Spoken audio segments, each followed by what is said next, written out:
এক লোক তাল গাছে উঠছে তাল খাওয়ার জন্য। বেচারা উঠার সময় কিন্তু খুব আনন্দ নিয়েই উঠছে, কিন্তু আর গাছ থেকে নামতে পারছে না। গাছের উপর বসে কাঁদতে কাঁদতে হইচই শুরু করলো। পুরো গ্রামে তখন তোলপাট শুরু হয়ে গেল, কিন্তু কেউ বুঝতে পারছে না একে নামাবে কিভাবে। তখন সবাই দৌড়ে গেল গ্রামের এক নাবিকের কাছে।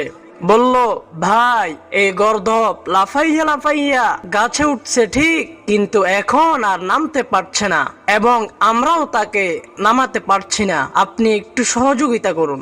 নাবিক তখন বলল, আরে এ আবার এমন কি, আমি তো কুয়া থেকে মানুষ তুলতে তুলতে এক্সপার্ট। নাবিক তখন লম্বা একটি দড়ি এনে লোকটার কোমরে বাঁধলো।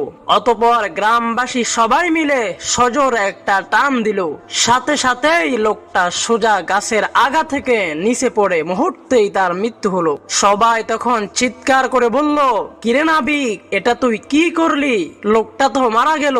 নাবিক তখন ঘা ঝাড়া দিয়ে বলল, আমি কি করব ভাই, কুয়া থেকে তো সারা জীবন আমি এভাবেই মানুষ তুলে আসছি, এখন এ মরলো কেন তা আমি কেমনে বলবো।